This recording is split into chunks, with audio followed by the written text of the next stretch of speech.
Good morning class. BA part first, political science, paper second, प्रतिनिधि भारतीय राजनीतिक विचारक, यूनिट सेकंड। चैप्टर है हमारा स्वामी दयानंद सरस्वती और आज के लेक्चर का टॉपिक है स्वामी दयानंद के धार्मिक विचार। स्वामी दयानंद मूल रूप से एक धार्मिक चिंतक अथवा धर्म के व्याख्याकार थे। स्वामी दयानंद ने सामाजिक, आर्थिक एवं राजनीतिक क्षेत्र में जो विचार प्रकट किए हैं उनका आधार भी उनका धार्मिक चिंतन ही है। उन्होंने किसी नए धर्म का प्रचलन अथवा प्रतिपादन नहीं किया, वरन उनकी मान्यता का आधार विशुद्ध वेदांत ही रहा। स्वामी दयानंद के प्रमुख धार्मिक विचार इस प्रकार हैं। फर्स्ट पॉइंट है वेदों की सर्वोच्चता का प्रतिपादन।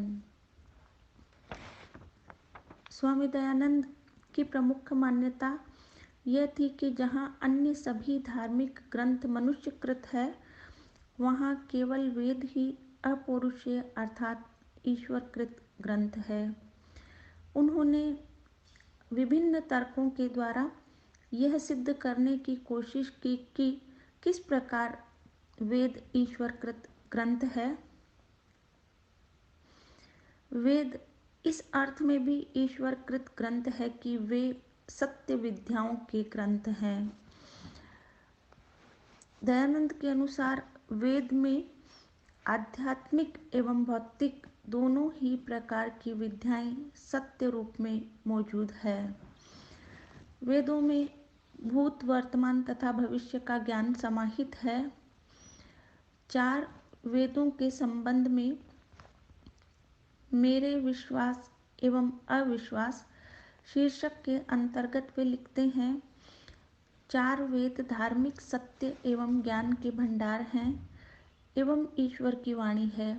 इन्हें मैं अभ्रांत एवं प्रधान सत्ता मानता हूँ। ये स्वयं में सत्ता है तथा अपनी सत्ता की आधिकारिकता के लिए दूसरे ग्रंथों पर निर्भर नहीं करते। जिस तरह सूर्य अथवा चिराग आत्म प्रकाशवान एवं सृष्टि के प्रकाशदाता हैं, चारों वेदों का भी यही स्वरूप है। इस संदर्भ में वे आगे लिखते हैं, ईश्वरीय ज्ञान अभ्रांत है, अतएव ईश्वर की शिक्षाएं भी समान रूप से अभ्रांत होनी चाहिए। इनमें ऐसा कुछ भी नहीं है जो कि प्रकृति के नियम के विरुद्ध हो अथवा तर्क के नियमों से असंगत हो। इस संबंध में जिज्ञासुओं के प्रश्नों के उत्तर में उनका कथन है कि वेद शाश्वत है, ईश्वर स्वयं शाश्वत है, अतः उनका ज्ञान भी शाश्वत है। वेद ईश्वर द्वारा रचित है, सभी मनुष्यों को इनके आदेशानुसार आचरण करना चाहिए।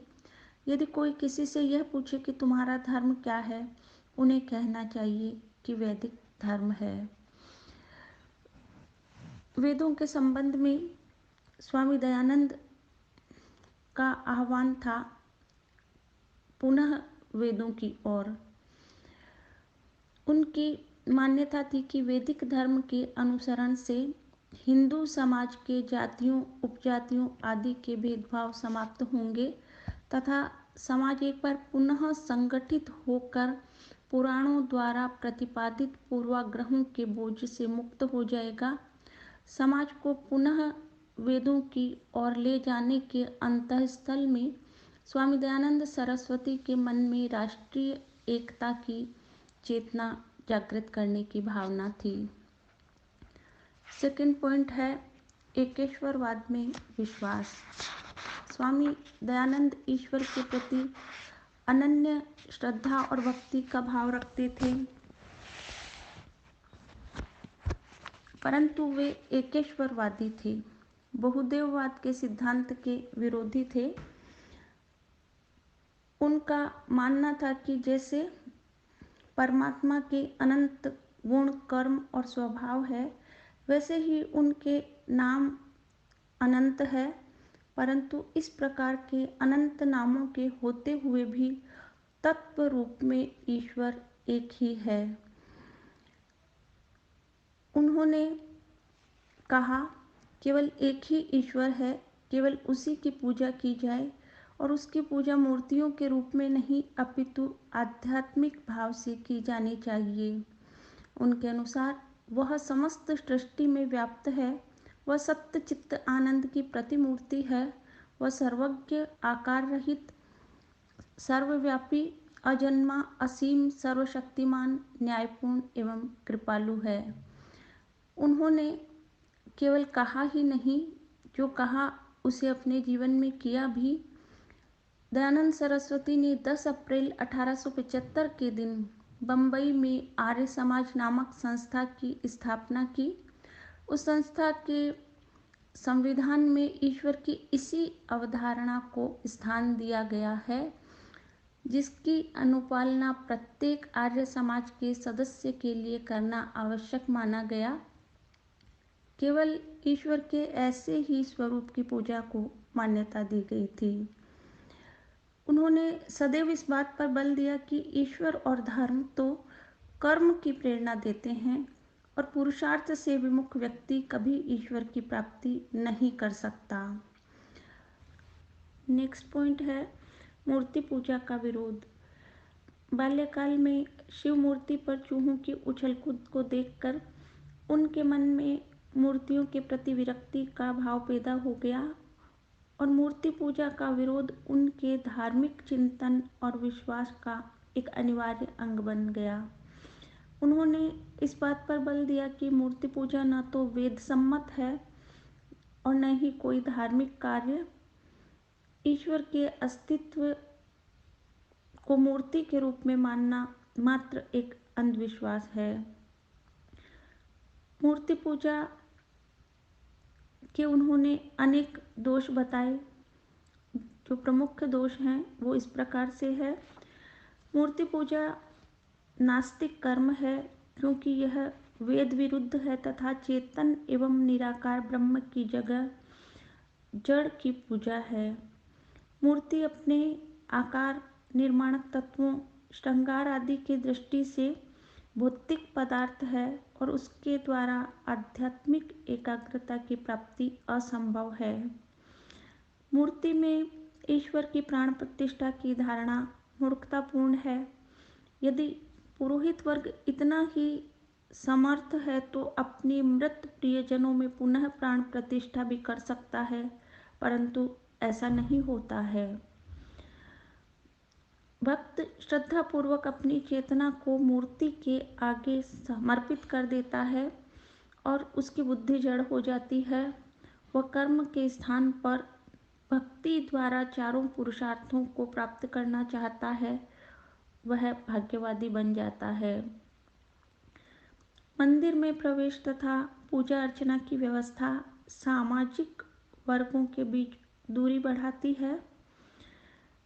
मूर्ति पूजा के कारण ईश्वर के अनेक रूप प्रचलित हो गए हैं और इससे एक ही धर्म के अनुयायियों में धार्मिक मतभेद एवं अज्ञान की वृद्धि होती है। मंदिर में चढ़ावे की वृद्धि के लिए मूर्ति की दिव्यता एवं शक्ति के बारे में चमत्कारिक कपोल कथाएं फैलाई जाती है, प्रचार प्रसार किया जाता है, जो केवल धार्मिक भ्रम व अज्ञान में वृद्धि करती है। ईश्वर सर्वव्यापक है, परंतु मंदिर में मूर्ति के रूप में ईश्वर की स्थापना ईश्वर को एकदेशीय बना देती है और सामान्य व्यक्ति मंदिर के बाहर की जिंदगी में चोरी, छल कपट, भ्रष्ट आचरण आदि करने में निर्भय हो जाता है। मूर्ति पूजा पर्यावरण के लिए हानिकारक है। पूजा के नाम पर पुष्प आदि वनस्पतियों को समय से पूर्व ही नष्ट कर दिया जाता है। ईश्वर ने पत्थर पर चढ़ाने के लिए इन पुष्पादि पदार्थों की रचना नहीं की है। इस प्रकार मूर्ति पूजा के विरोध में उन्होंने अनेक तर्क दिए। कि मूर्ति पूजा संबंधी मान्यता का विरोध इस दृष्टि से किया गया है कि हिंदू धर्म के दोषों का अंत हो और उसके शुद्ध रूप की स्थापना हो। नेक्स्ट पॉइंट है पौरोहित्यवाद का विरोध। स्वामी दयानंद पंडितों के पाखंडवाद का खंडन उन्होंने किया। उनकी धारणा थी कि हिंदू धर्म के पुरोहित अज्ञानी तथा मिथ्या धार्मिक कर्मकांडों का पालन करते हुए समाज को अज्ञान के अंधकार में रखते हैं। पौरोहित्यवाद का विरोध करने में स्वामी दयानंद का उद्देश्य समाज में पंडितों द्वारा प्रचारित अज्ञान, कर्मकांड, झूठे अनुष्ठानों के प्रभावों को दूर करना था। नेक्स्ट पॉइंट है अन्य धर्मों के प्रति दृष्टिकोण। स्वामी दयानंद ने ईसाई व इस्लाम धर्मों की उन मान्यताओं का भी खंडन किया जो सत्य से मेल नहीं खाती है। उन्होंने इन धर्मों के ग्रंथों में निहित अंतर विरोधों को प्रकट किया और इस प्रकार उन्हीं के तर्कों व प्रमाणों से उनकी कमियों पर प्रकाश डाला। दयानंद ने ईसाई मत या इस्लाम मत की आलोचना किसी संकीर्ण उद्देश्य से नहीं की। सत्यार्थ प्रकाश में उन्होंने बताया कि उन्होंने हिंदू धर्म, ईसाई धर्म, इस्लाम धर्म आदि धर्मों की असत्य धारणाओं का खंडन इस उद्देश्य से किया है कि समस्त मानव समाज के हित में वृद्धि हो। उनका उद्देश्य किसी का मन दुखाना अथवा किसी को हानि या नुकसान पहुंचाना नहीं है। मनुष्य की आत्मा सत्य को जानती है और मनुष्य जाति की उन्नति का एकमात्र कारण सत्योपदेश ही है। जब सभी अपने धर्मों की असत्य बातों का त्याग करेंगे तो इससे मनुष्यों के प्रेम भाव में वृद्धि होगी। नेक्स्ट जो पॉइंट है शुद्धि आंदोलन।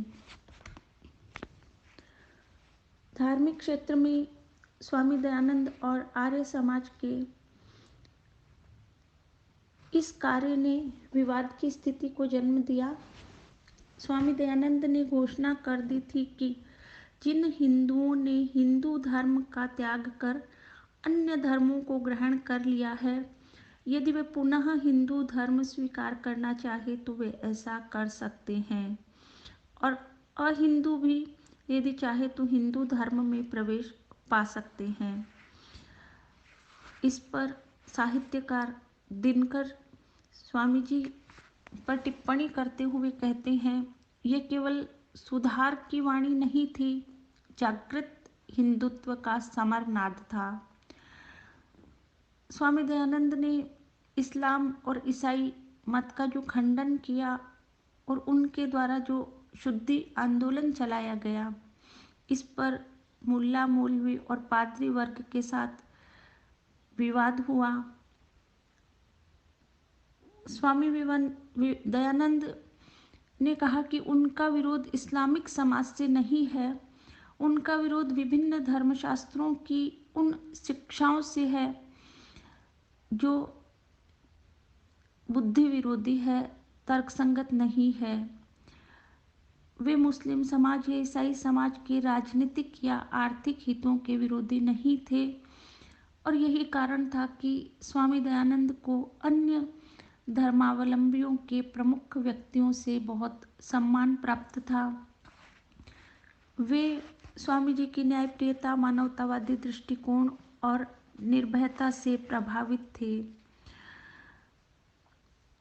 स्वामी दयानंद धार्मिक क्षेत्र में भी संपूर्ण अंशों में समानता के सिद्धांत को अपनाने के समर्थक थे। उन्होंने स्पष्ट घोषणा की कि स्त्री और शूद्र को वेद के पठन पाठन का उतना ही अधिकार है जितना पुरोहित वर्ग के किसी व्यक्ति को हो सकता है। गोरक्षा और गोवध निषेध स्वामी दयानंद के धार्मिक चिंतन और जीवन का अंग था। उन्होंने पुरोहितवाद, पाखंडवाद के विरुद्ध जीवन पर्यंत संघर्ष किया। उनका उद्देश्य धर्म को सभी प्रकार के आडंबरों से मुक्त करना, समाज को विभिन्न प्रकार की कुरीतियों और अंधविश्वासों से मुक्त कर मानवता की सेवा करना था। इस संबंध में रविंद्रनाथ टैगोर का मत है, आधुनिक भारत के महान पथ प्रदर्शक स्वामी दयानंद ने मत मतांतरों और अनुष्ठानों के बीहड़ जंगल में से, जिसमें पतन के काल में गहरी घास उग आई थी, मार्ग को परिष्कृत किया ताकि हिंदू लोग परमात्मा के प्रति निष्ठा और मानव सेवा का सादा और विवेकपूर्ण जीवन व्यतीत कर सकें। सार रूप में यही कहा जा सकता है कि धार्मिक चिंतन के क्षेत्र में स्वामी दयानंद की सफलता इस तथ्य में निहित है कि वे आधुनिक युग के पहले भारतीय थे जिन्होंने पाश्चात्य शिक्षा तथा संस्कृति से प्रभावित युवा वर्ग को इस सत्य से परिचित कराया कि भारत के सर्वोत्कृष्ट धार्मिक चिंतन में रूढ़ियों, अंधविश्वासों तथा अबौद्धिक मान्यताओं के लिए कोई स्थान नहीं है। इनके त्यागने पर ही हिंदू धर्म पूर्णतः सुरक्षित है। इसी के साथ धन्यवाद।